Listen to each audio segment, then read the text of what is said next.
Hi, thanks, Cal. Thanks, team. I'm going to kick us off today. Good afternoon and good morning to folks that might be joining us from the West Coast. My name is Nancy Boscheman, and I'm the founder and president of InOutsource.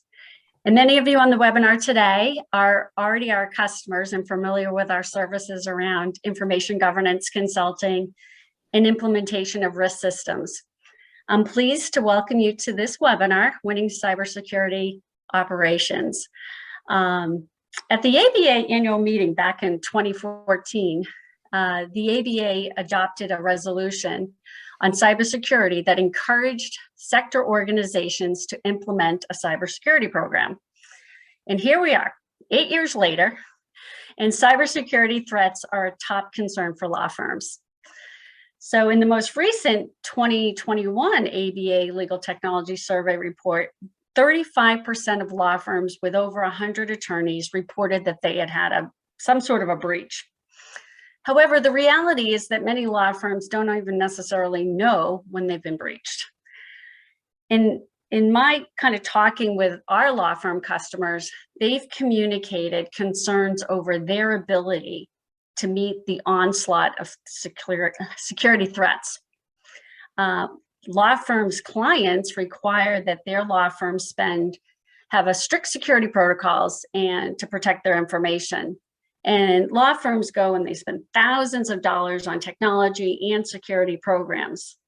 And these same law firms, a lot of them have put in place a CISO, but I repeatedly hear about the difficulties that firms face in recruiting and retaining security talent. Some firms augment their in-house capability with outside vendors, which makes sense. And some firms have multiple vendors servicing them to be able to meet their diverse and global footprint. So with all of these challenges, InOutsource decided that we should do some research in this space. And what we discovered was that the Herjavec Group provides services globally to many of our law firms' clients. And what attracted us to the Herjavec Group was their extensive service offering and their deep, talented bench of experts. And their recent merger with the Fishtech Group has only really strengthened this organization. So let's face it, information security is a journey. And in my opinion, the firms that proactively invest in their security program are in a much better position to mitigate risk, retain clients, and win business. So with this little intro, I'm going to turn it over to Ryan Couch. He's the Chief Marketing Officer of the Herjavec Group to introduce our panelists. Thanks so much, Nancy. Thanks so much, ILTA, and of course, InOutsource for inviting us to participate on today's webinar. Obviously, we're meeting under some dark times at the time of this recording, some difficult times that we want to acknowledge are happening globally. And cybersecurity is a part of those ongoing escalations on the war front. So we want to acknowledge those who are on this webcast or may have family or friends that are currently involved in the evolving situation around the Russia and the Ukraine. We're going to talk a little bit about how that impacts enterprises right now today and some of the ways practically that you can help step up your game from a cybersecurity operations perspective. So we're going to cover a lot of that today. We're excited to get into some details, some practical steps, and some winning solutions of what's helping firms like yours. But I can't do that alone. I'm the Chief Marketing Officer of this combined company where Herjavec Group, with a fabulous experience, combined with Fishtech Group and leading innovation to form this new company that will be announced a new name shortly. But today I'm joined by Jason Slaughterbeck, who leads, among others, our managed services practice, Brian Kapp, our senior consultant for identity and access management, and Dr. Decal Loper, VP of Professional Services as well. Jason, we'll just start with you. Tell us a little bit about what you do and maybe a fun question. How about place you've always been dreaming to visit during this crazy pandemic time, hopefully more than ever be able to? Wow. All right. Well, great. Yeah. Great to meet everyone. I'm responsible for the managed services division and some of our strategic partnerships for the combined organization. My background is been at security companies for the last 20 years in this space, product management, really building up products and services in this space for organizations. And the problem I saw over and over was we could build lots of cool products. Those security tech companies would get acquired, but we could produce alerts, we could give visibility to customers, but they already had 20 tools that they had bought from other vendors. They didn't have time to look at those alerts. If they did have time to look at those alerts, they didn't know what to do with them. And so this underlying problem of how do I get my arms around all of this visibility and alerting and detection capability that I have was something that Fishtech and Herjavec both tackled really, really well, and now are tackling together. And so everything around kind of the technology that underpins our offerings, as well as some of the services and benefits are what I focus on. So very happy to be here today. Thanks a lot, Rand. Where do I want to go? I've been we've wanted to go to Hawaii actually, but I think Croatia is somewhere I haven't been that I've heard lots of great things about. Hit the beaches. So that's top of the list as well. Sounds awesome. Sounds awesome.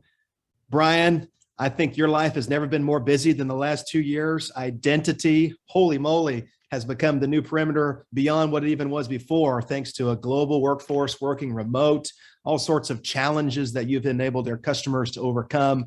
Now, tell us a little bit about what you do and your favorite place to go.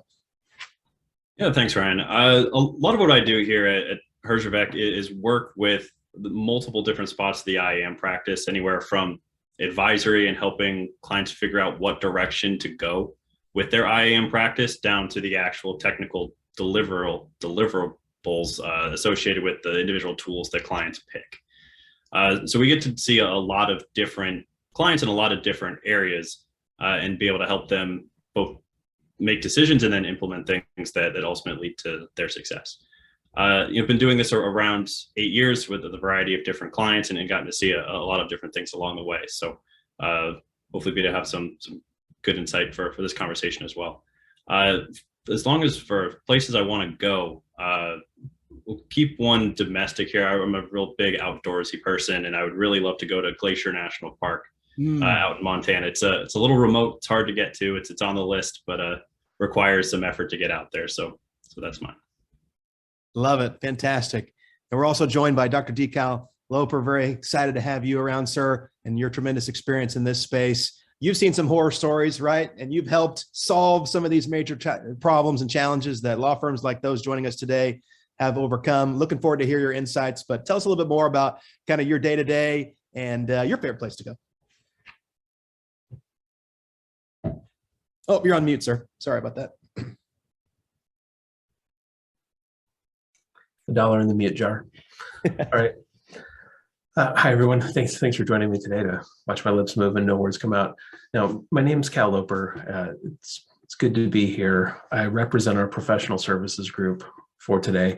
My background is in digital forensics and incident response. I've worked in and around this space. I've worked for at least half of the AmLaw top 100 firms at some point or another. And, I'm just happy to be embedded in this space professionally. I've been doing this for about 25 years since I got my PhD. I've been a full-time faculty member. I've been a business owner. I've worked in Big Four consulting, and now I'm here at the Herjavec Group, Fishtech Group, just looking for ways to serve our clients. And where would I like to go? I just told you I was in Big Four consulting. I don't want to go anywhere. I just want to stay home. Yeah, that's right. Some people just want to stay home and stay safe in this crazy world. Totally get that. Well, I'm Ryan Couch, and even though I am the marketing officer, I promise we're not going to talk about buzzwords and hype today. We're talking about real solutions that are winning for firms that we represent, that we help augment their existing programs. No matter if they're at step 1 or step 101, we're helping them go on that journey of enabling efficient and compliant cybersecurity operations at any stage of their journey. So looking forward to having that conversation today, and we're definitely going to dive into your thoughts as well. Before we get to that, a little bit about who we are. You might recognize that face there, Robert Herjavec. He's usually on Shark Tank on your television most hours of the day. He is, yes, the one with the tear in his eye and the soft wit and the good humor. He's not the mean guy that sits in the middle, right? That's Mr. Wonderful, if you remember from the show. But you may not know that Robert has a tremendous pioneering and innovative experience in the cybersecurity space. He, alongside his friend and partner, Gary Fish, around the same time in the late 90s, decided independently that this internet thing needed to be secured, this overarching move towards broader and broader digital space needed a consultant from a cyber or from a security perspective. And that, of course, was ahead of its time. They've both been pioneers in the space over the last 25 years, both built, bought, sold various companies, helping organizations across many different verticals to achieve not only security and compliance, but to grow their businesses through the challenges of the past several decades.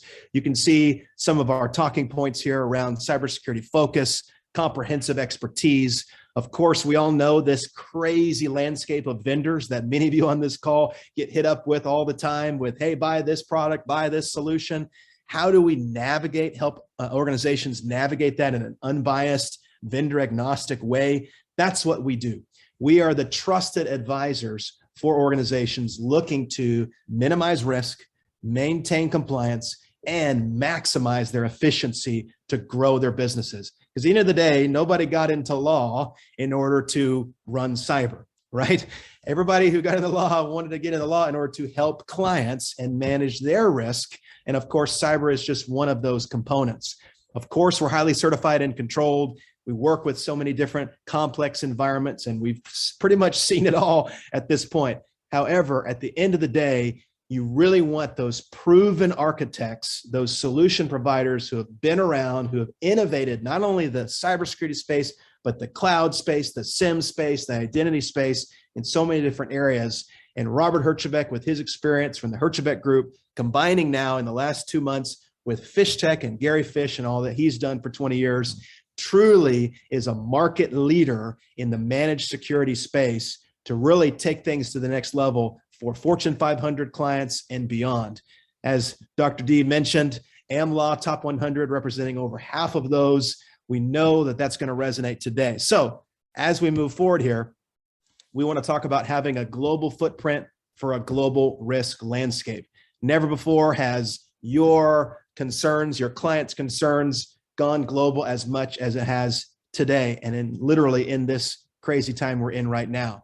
In that sense, of course, we're able to provide with multiple SOCs in multiple regions on multiple power grids, 100% remote service delivery model. That sounds unheard of and may even sound not very secure, but that's one of the things we want to talk through today is how we can augment or help optimize your existing program as it is. We've tackled challenges across blue chip and Formula 500 customers in nearly every major industry and worked with all sorts of different environments and technology stacks to make sure we look at your business outcomes first and foremost. So now that we're past that point, what are we going to talk about today? Number one, let's just talk the current state of cybersecurity in the world. We already mentioned the ongoing crisis at the time of this recording with Russia and the Ukraine. That's just the tip of the iceberg for so many other things that are happening. We're going to hit that. We also want to talk about the current state of cyber in the legal industry. Again, what are your pain points? What have you come to? And then what are solutions that are winning for organizations like yours right now? Major trends in the industry, what's next? What can you prepare for? What are those risk verticals and vectors that we need to make sure we're looking at? Winning solutions for firms like yours, practical steps to take right now. And as Kel mentioned at the beginning, Q&A. I already see some people starting to connect in. We'll get to these questions here in just a bit. Let's talk current state of cybersecurity in the world. You don't need me to tell you that there's an exponentially increasing threat landscape. You're dealing with it every day yourselves. Multiple risk vectors across physical, digital, financial, and beyond. Let's talk about a couple of these talking points and invite the panelists to jump in at any point they feel like they want to talk through this. Yes, the pandemic has been a horrible, horrible reality over the last 2+ years, but it has also altered forever the way we work. We personally believe at Fishtech and Herjavec Group that we're never going back to the way it was in so many different areas, but it's also forever altered the way that we work. The hybrid remote work model is here to stay. Number two, cyber currently is in a hot zone, right? It is the front line right now in international conflict, not only in Russia and Ukraine and other areas, constant nation state activity. And you say, well, that's just the governments. Let them deal with their issues. Guess what? They're impacting you and they're impacting me. The enterprises that we work for, that we help protect, the enterprises that you represent are in the crosshairs of this international conflict. And governments are not coming to the rescue with their own patches for you, right? They're not coming to the rescue to say, let me manage, detect, and respond to your threats. No, they're dealing with what they're dealing with, but enterprises are having to ramp up their overall operations to maintain that compliance and make sure they're ahead, not behind. As Nancy said, if someone is thinking, "Ooh, I hope I don't get breached," I'm sorry, you likely already have been breached. The question is not if, it is when you were, and did you know about it, and is it ongoing in a way that's really going to impact you from a vulnerability standpoint. So I mentioned enterprises can't rely on the government to protect them, but the key here is, how do we have visibility into our security telemetry and our operations, our limitations, and our vulnerabilities? How do we have agility to adapt based on current trends, based on what our business outcomes are? And how do we prepare for what's to come? How do you have that, not only that solution internally, but how do you have the folks that you can rely on externally to make sure that you can prepare? It's never more crucial than it is today. Team, open it up to you. Are there any of these points or others on the current state of cybersecurity in the world that you want to highlight? I know this is straight across the plate for Jason, but I just wanted to take a moment and call out some of the abilities that aren't really common in a lot of security teams. There's a lot of threat intelligence out there, and a lot of that is a feed of indicators, things that you should look for, the known bad. But where it takes a very large organization with a very large investment in threat analysis to actually bring that into a useful scale, something more than just indicators to stick into your security tools. And going with a managed security provider, right, or security as a service, or this evolving model that we're in now, lets you get access to people who can perform that type of threat analysis, industry specific threats, even client specific threats. And that versatility, that visibility, agility, and preparedness, I think really hinges on the ability to anticipate what the threat actors are doing right now. And I'll turn it over to Jason, or I'm sorry, whoever else wants to go. Yeah, no, I think that's a great point, and something I talk about a lot. And it sounds pretty obvious, but the problem has gotten a lot more complicated. Every year, every month, there's not just a new set of tools when we think about things we need to buy as an organization, as a customer protecting their business, but everything's more complicated. And I think we see this a lot with law firms and other verticals that are highly regulated and highly sophisticated as well, like pharmaceutical and financial services. But a lot of these tools, applications, whether they're custom in-house applications or document management systems, they don't tend to go away, right? Apps just get added over time. Offices get added. New compliance drivers and regulatory drivers get added on. And whether it's technical things like IPv6, right? Well, IPv4 didn't go away for a lot of organizations. Legacy databases, we definitely still have law firms with mainframes, or that have to interface with mainframes because they've got business partners or customers that have mainframes. Now it's cloud, right? I could go on in a lot of detail on how cloud security is totally different than in almost every way than everything else we've been doing with kind of traditional on-premises or data center perimeter defense, from a process standpoint, from the technical details and from the approach that's needed to solve it. And again, you still have, it's not like everyone's on-premises environment just disappeared. All that stuff is still there, and there's stuff in the cloud as well. And so I do think that's a big part of it, and that cuts across talent retention, right? So now I've got this broad set of talent. Now, gathering threat intel used to be, I could join a couple mailing lists. Maybe I'm dating myself, but there were a handful of mailing lists. If I joined them, I would kind of see what was happening, what were the latest exploits, and I could have my finger on the pulse. Now, you need people that are buried in the dark web, and there's specialized tools for visibility into data dumps, and you've got to. I mean, it's all just gotten a lot more complicated. And yeah, to that point, doing it in-house it's kind of gone from, oh, it's tricky and maybe I could wing it with a handful of people if I had just enough headcount, to there's just no way you're going to be able to build up just on that one point an in-house threat intelligence, threat research team that understands the landscape, understands all the very specific tools just related to threat intel research. And I would say that's, that's like 5% of the work involved in securing your business. And yet that alone, we can have a whole webinar on how to build up an in-house threat research and threat intel team. And it would never make any sense for someone to do themselves. Maybe if you hit 100,000 employees, maybe, we see Fortune 10 doing that. We still have some Fortune 10 customers because they've decided it's not their core competency. But yeah, I think that really underpins a lot of this. And the pandemic just leads to that. Like all these remote access issues. Suddenly, I don't have visibility into what's happening on every employee device unless I've got a cloud-based web proxy, an EDR that's sending in all the telemetry, DLP maybe that really only worked when people were in the office, and so on and so forth. Yeah, Jason, you hit the nail on the head in terms of this emerging trend we're seeing, where more and more organizations are looking again at a managed security provider, an MSSP, at least to help augment existing programs, if not entirely outsource.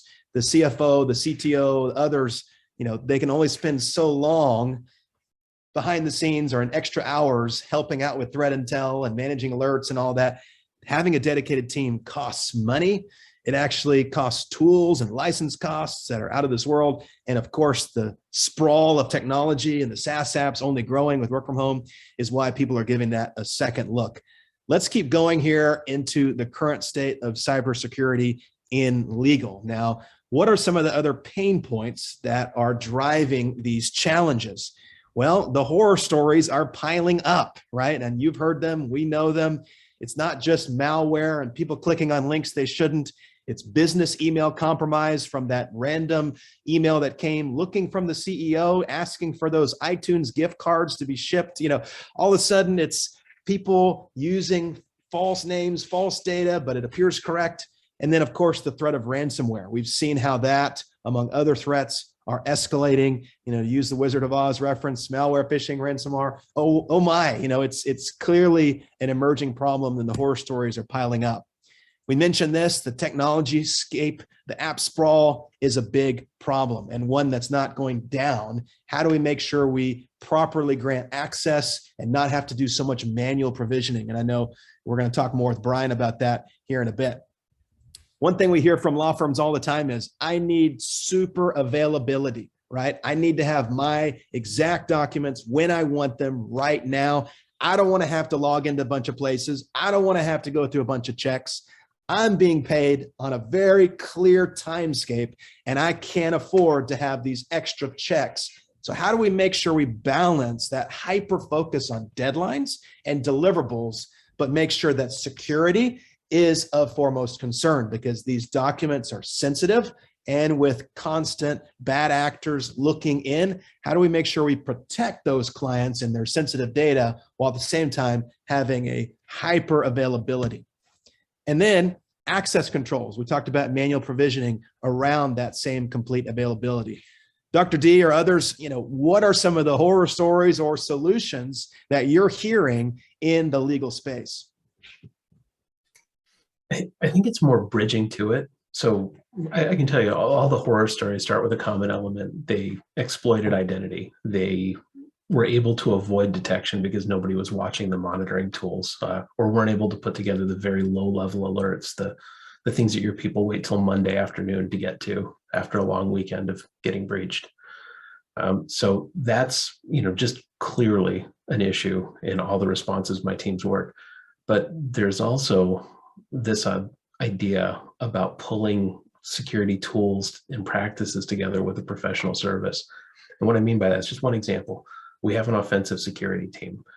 We can architect the best defense, we can build the best tools, we can implement the best policies, but the attackers are constantly out there innovating. And we want to test our client setups with our offensive security team, penetration testing. We want to be ready with an incident response plan. So, Jason and Brian build the walls. My team stand there and wait to see, oh yeah, okay, they can tunnel under them. That's great. Right. And then now we have to build the wall deeper. But I guess the point is having a partner, a provider that can work with you to build the best defense and a backup plan, I think is key in keeping the bad guys out. Yeah, having those incident response plans, having red team exercises, all a part of the overall solution and ongoing journey that we're working with so many organizations to ensure. Keeping pace with clients' increasingly complex risk and compliance concerns is, of course, at the top of mind for many of those joining us today. All right, we want to hear from you. So at a couple times during this webcast, we're going to put the spotlight on you and ask you to fill out a survey. And Kel, you might help me here on this point. It'll come up right now. This poll is going to ask you, and again, this is completely anonymous, and so you don't have to feel like your answer is going to be showcased in some way if you feel strange about that. But we want to ask you, what are your most common pain points around cyber operations? We've covered several fronts already, and several of these you might say, oh, it's many.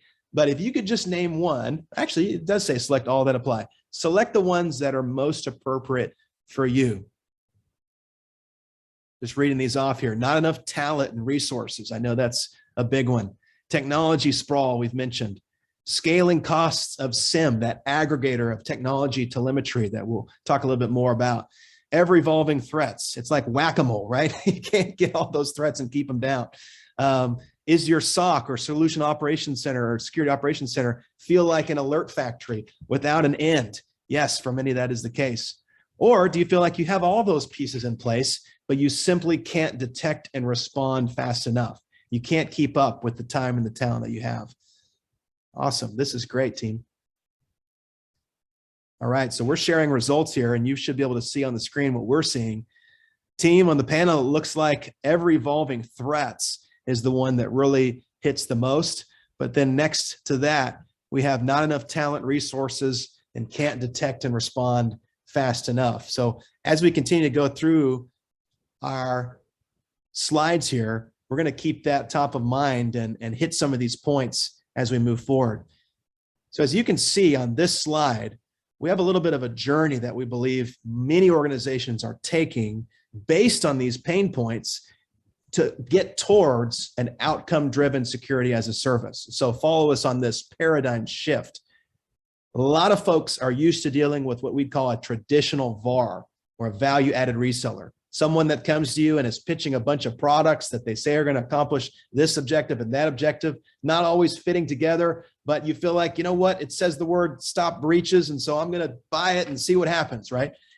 That over time was a good thing, but then became a point of stickiness where the landscape in the technology industry got so vast that product resale became a escalating shelfware issue. What I mean by that is a lot of this technology and these products became vaporware, or solutions that weren't integrated ware, weren't validated against other technologies, weren't ensuring compliance objectives, and ended up becoming put on the shelf, but yet the same sense had API access and continuing security concerns.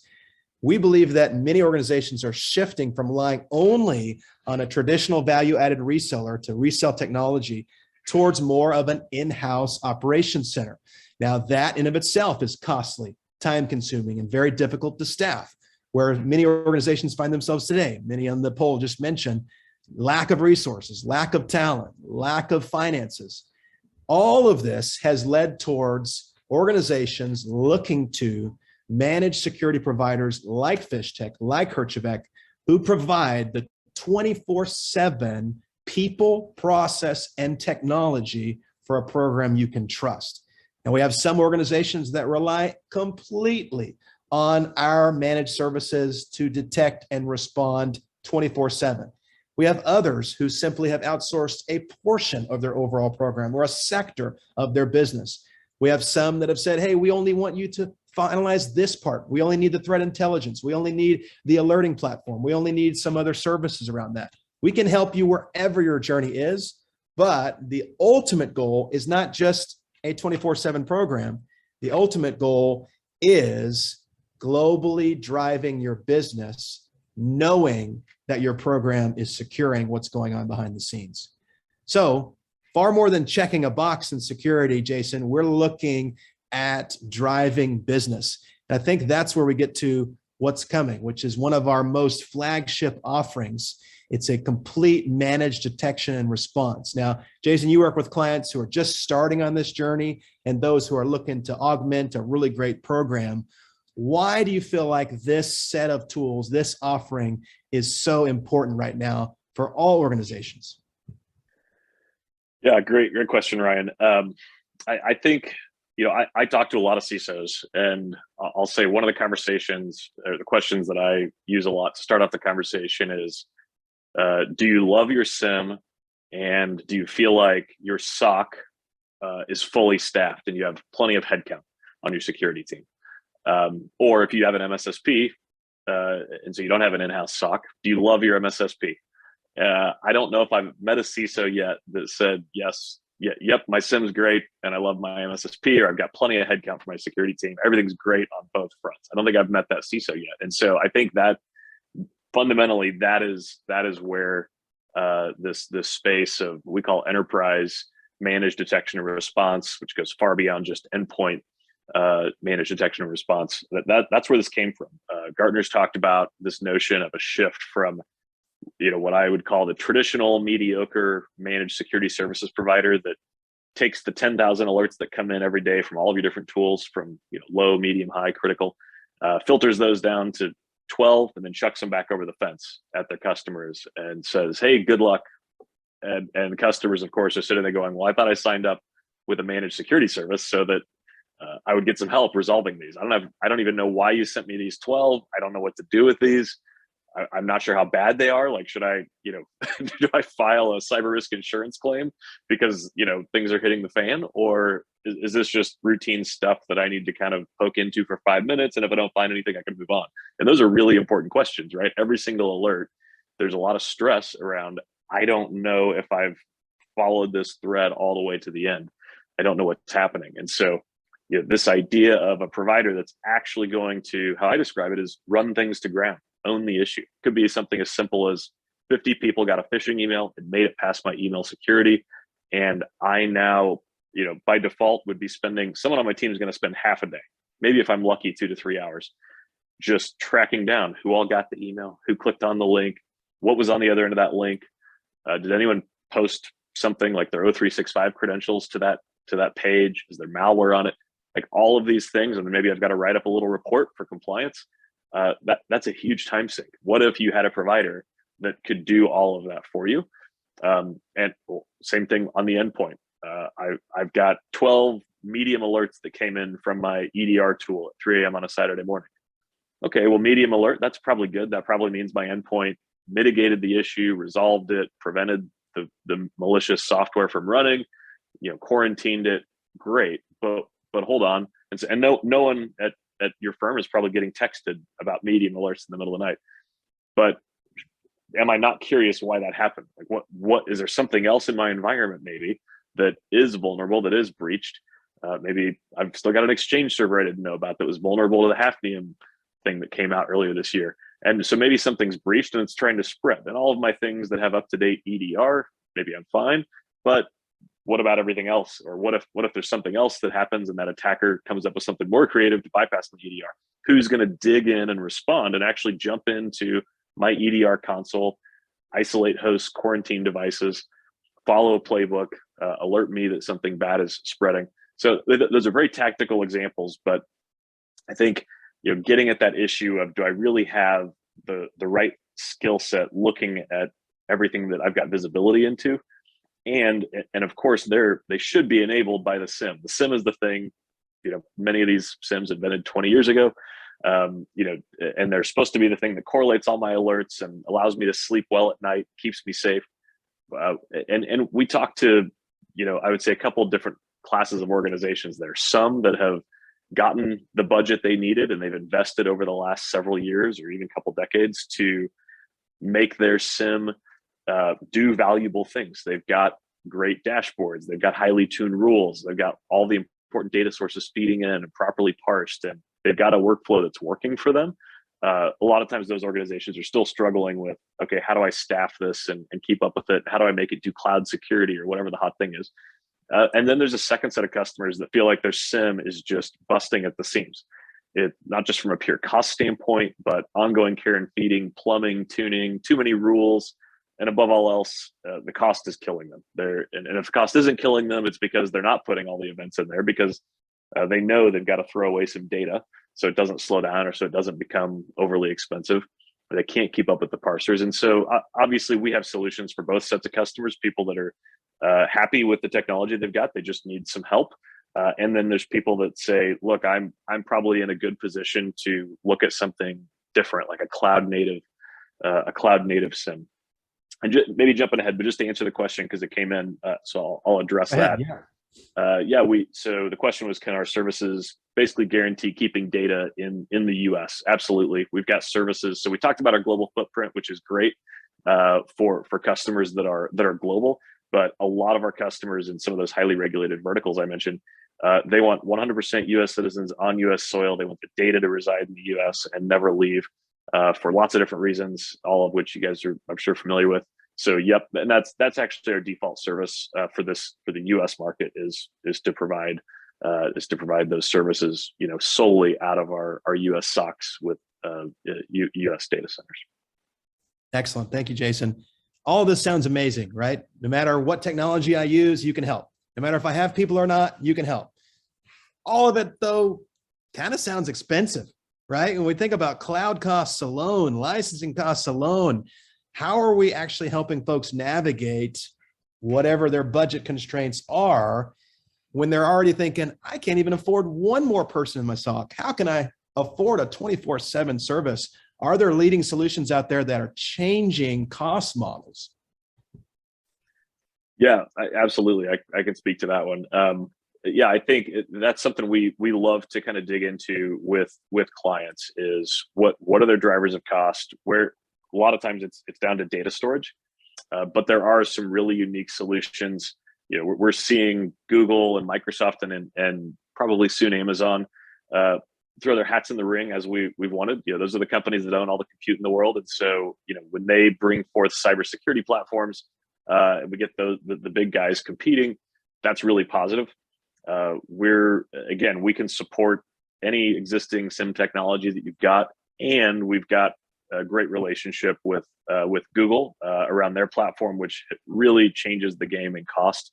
You start to be able to look at unlimited ingest of all data from an unlimited number of sources for a flat price based on employee count. So, we ultimately we're going to look at what are your needs, meet you where you're at, and identify. As you mentioned, it's about outcomes. The outcome is you need someone that can detect every threat in your environment and respond to every threat in your environment. And we'll bring the appropriate technology or leverage your existing technology to deliver that outcome at a cost that is manageable. And for a lot of people, very surprising that that we can do those things at that cost. But it's such a complex problem, and I think that's why people like Robert Herjavec and the investments you're seeing, like there's a reason why there's a lot of activity in this space, is because the problem's gotten more complicated, because it's this crazy intersection of technology and people and process that's hard to do well. We really see this opportunity to have success and help customers out, help organizations out to tackle those problems. So just to confirm, yes, he did say the words unlimited ingest for a flat cost based on user count. You think about the petabytes, the terabytes of data that have to go in to make sure you're accurately seeing your current environment, not just currently, but past, so you can actually do some research and intelligence about what's to come. This is fantastic. Again, Google, if you want to research their autonomic security operations, or ASO, Cyderis, Cyber Defense and Response, is the managed services division of Fishtech that's been leading the way in this technology and this operational framework. Go and research it. It's fantastic, and it's changing the game for organizations like yours. But of course, we can work with your current tech stack and co-manage SIM, co-manage Splunk, co-manage in many different areas to make sure that it's there. All right, survey number 2 time. We've talked about operations. We've talked about high-level pain points. What about advisory challenges? If you had someone from our teams coming in which of these questions would lead the way in terms of what you're looking to tackle in your upcoming initiatives? Some of these we've talked a little bit about already, but we also want to talk about things like building a breach recovery plan, a disaster recovery plan. Many of you are concerned about compliance objectives. Of course, there's so many different frameworks that need to be matched. You have staff that's overwhelmed currently. What are some of the ones that hit? Awesome. Thank you, guys. Looks like several. Yeah, and I want to get Brian and Dr. D in speaking to this. Lack of visibility into existing vulnerabilities. That's key. Anybody want to tee off with that one as a start? How does someone who feels like they have no visibility, much less the ability to pivot, but they have no visibility, where do they begin? What would you recommend from a professional services standpoint is a first step? Yeah, I can jump in on this one a little bit. We see this a lot in IAM with just understanding what accounts even exist in your environment. That gets complicated very quickly when you start talking about cloud environments as well. We generally have decent solutions for on-prem, but once you move to cloud environments or multi-cloud environments, once you spread across Azure, AWS, and others, is that the way you provision access and the way that accounts become privileged in those environments is very different depending on who did the provisioning. Especially if you're down at the manual provisioning level right now, people can flip access in places that's very difficult to pull back out into one of those single pane of glass tools. What access do people have type of dashboards? So that's the biggest thing we see is just a complete lack of understanding of what people have access to in the cloud. And then if you don't have visibility into it, you also have no ability to take actions on it. Or the other popular answer here is execute your compliance objectives. You have to be able to certify some of this access, make sure you understand what people have access to and why they have access to it. And if you can't see it in the first place, then there's no way you're going to be able to go pass audits. So first, being able to come up with a plan and an approach to digesting that access, getting it pulled out of the tools and in a place that you can make decisions on it is step one. And then step two is having the ability and then also the correct set of tools to be able to go actually execute the plan that you came up with. And those are the two things that we really hammer on, both in the advisory side and then also in the professional service side when we actually go do the work. Is just you have to have a plan, you have to know what you don't know, or have a plan to go figure out what you don't know. And then you have to actually have the business process willpower and management driving to actually make those things happen. So true. So are you telling me that I need to have a trusted advisor come in, maybe do some whiteboarding sessions, some workshops, but are you just going to leave me with a bunch of high level stuff? How do we actually put this into practice? Are there, teams that can help me operationalize this in my environment, integrate it with other tools? How does that process work in an engagement? Yeah, great question. I actually got some of that feedback on our recent advisory engagement that we had. Our advisory engagements come out with about a 70, 80 page deliverable of here's everything that we've observed, here's our recommendations, and here is how we would go fix them. The top, the summary sections that you generally have at the high level items, and the feedback we received is, is this just a deliverable of all of the buzzwords, all the high level items and recommendations and best practices? And, we said kind of yes, kind of no, kind of yes, because A, you're not doing them. They're best practices for a reason, and they're all the things that we're going to fall back on. But really the value from those types of engagements and conversations comes from the roadmap and the specifics around how we would go do it. You can't always focus on every area of IAM or security in general at once because you don't have the people to. So you have to sit and prioritize, what's going to help the business the most, what's going to alleviate the most risk, what's going to pass the audits that we have in 8 months. Prioritizing that and fitting it all into a multi-year plan that you can then go execute and make sure you hold yourself accountable to is where the value comes out of those types of conversations. That's awesome. I won't spend too long on this slide, but basically what he's communicating is our advisory approach, right? We want to start with your business outcomes in mind and build a consistent strategy that impacts security, operations, making sure everything is driven with predictable and manageable standards and architecture that you feel comfortable with, whether it's public, private, hybrid, making it simple for everybody to be able to engage and understand.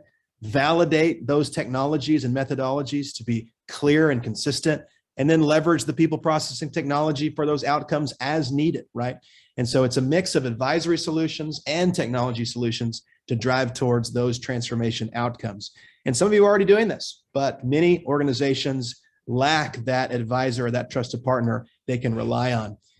Dr. D, is there any of these points that you feel like really hit home in some of the environments you guys are currently engaged in? I know you mentioned offensive security. Obviously, digital forensic is big. You have a ransomware slide that I know we're going to get to some thoughts on, but any of these stand out to you in terms of an advisory or help perspective? I think in terms of the problems identified by the audience today, a lot of people are dealing with compliance issue, whether it's third-party risk management, whether it's certification to a standard that's going to be required by your clients, and who themselves will be responding with you as subcontractors to other entities, right? That is a lot of complexity, and managing that can require just a good assessment to begin with, a roadmap to complete, and then that trusted advisor role along the way to get you there. Now, Brian has a great zoomed in view of this with identity and access management. It is clearly one of the biggest topics out there. It exists among many different approaches to solving problems, but it's big, right? So how are you going to balance all of these competing issues that everybody thinks are the biggest ones? And that's where it really helps to have someone who knows the terrain, who knows the material, and also who knows your industry and your business, can work with you. And that's the whole notion of professional services. Yeah, 100%. Well summarized. Let's give an example here. This is kind of a part of a longer workshop that you would give. And so I know, if people are interested in that, perhaps we can have a follow-up session specifically on ransomware and threat analysis, but some high points here in an engagement that you've been often doing with our clients. Sure. And this is just like Ryan said, this is one extraction from a lot of threat analysis that we've developed. And that would be to give people usable insights. So I'm going to approach it from that way. And you heard me cite the anticipate segment of this with threat intelligence, threat analysis.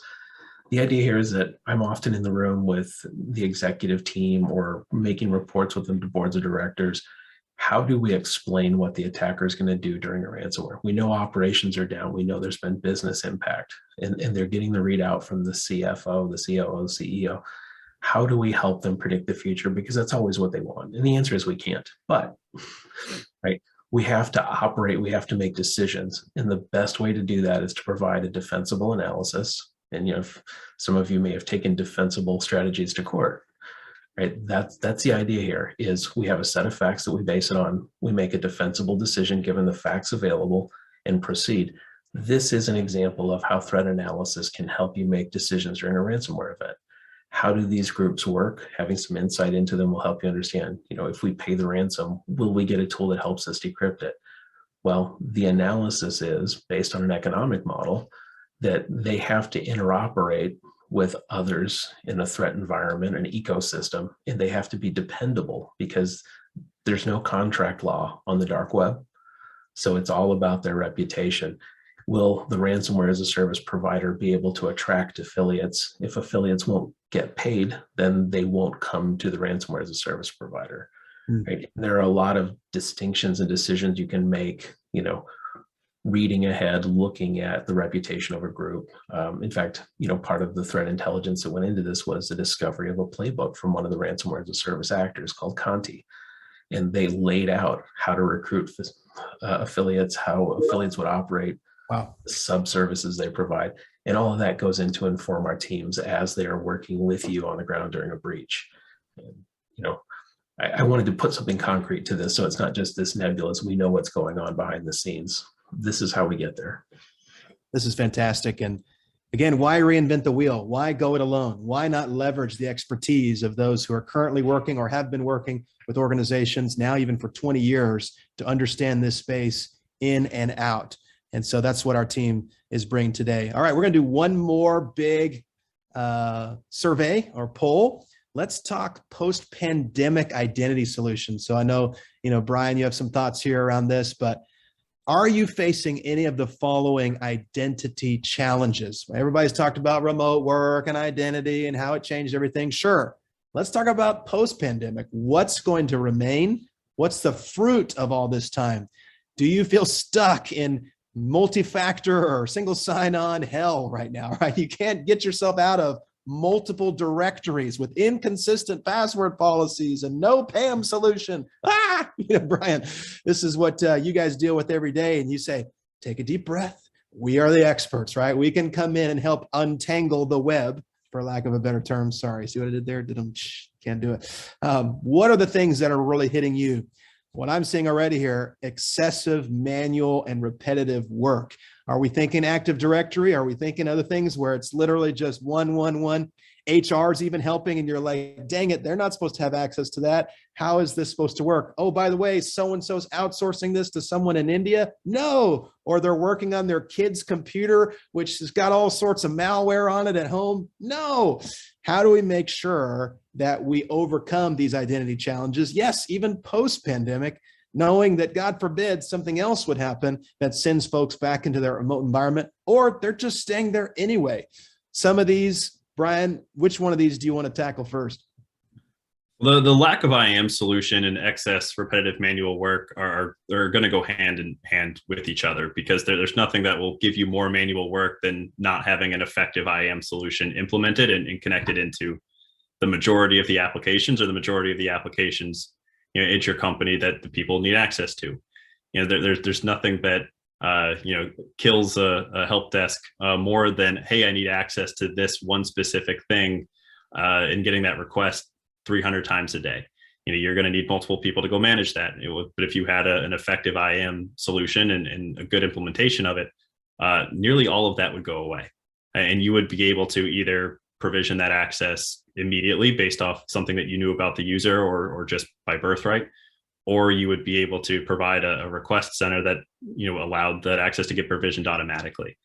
And it goes beyond the just requesting access piece. It ties a little bit to the poll before with the compliance concerns as well. I mean, that every time that we go in and see a client that has not implemented an IAM solution for certifications and access governance, it's always done in Excel. And there is a few things that I find more painful than trying to certify access in Excel and emailing people that try to go fill out a field and they fill out the wrong field, and you got to combine it all into a spreadsheet and somehow present that to an auditor. That's just a nightmare. So an effective IGA solution will really help both of those. In tying the excessive manual work and MFA together as well. I mean, we see clients who don't have an MFA or SSO solution implemented, and you have to remember your 16 different passwords and your logins to all the different applications. And that's just painful. It slows you down, and especially when you're a high billable resource or have high billable resources that you're servicing. I mean, those little things slow you down. They cost you money. And if we're being honest with ourselves, you have 16 different systems you're logging into. You probably don't have 16 different passwords. You probably have one or two, which also just increases your threat. And if you compromise one system, you compromise all of them. So being able to implement systems like this give you the opportunity to make more advanced password policies, because now you don't have to deal with multiple systems, or you can alleviate the manual work on the help desk side and use their time to do something that can actually move you forward instead of just treading water.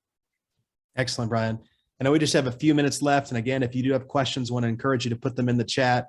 But just as a brief cursory overview from an advisory perspective or from a design and implementation perspective, we can cross so many areas of workshop and strategy around your identity access management program. Of course, there's MFA and SSO. Of course, there's identity governance concerns and compliance objectives. Privileged access management is something I know everybody in the panel has said so many clients do not have.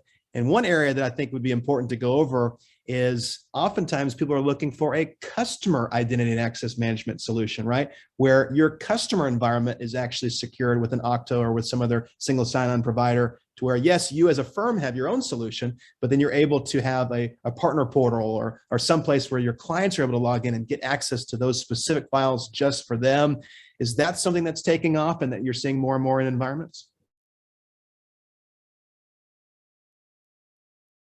Personally, because we need access to client environments in multiple different capacities. Sometimes you need full access. Sometimes you just need to be able to see a few files.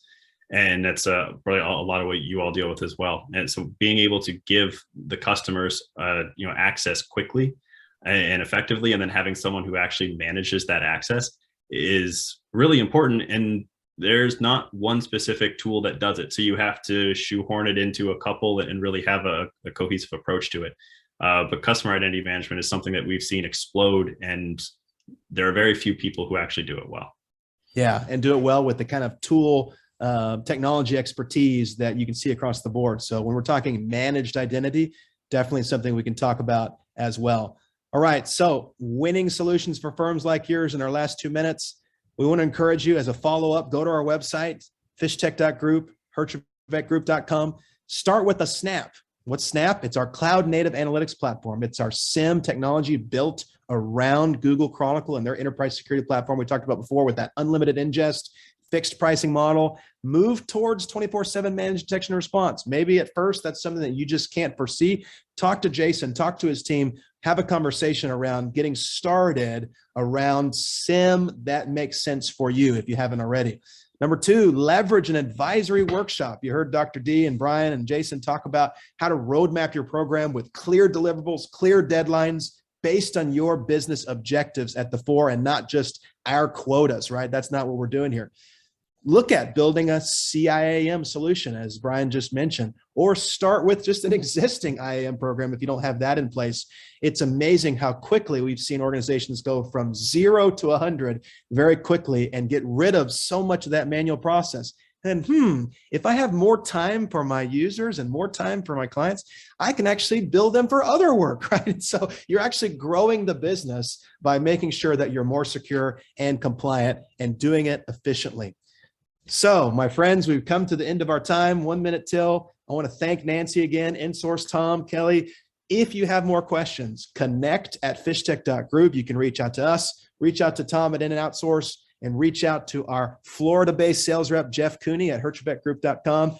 Definitely thank you for all of your time. Hopefully we'll have another opportunity to sit down personally and then corporately on webcasts like this. Nancy, thanks again for your time. Thank you, everyone.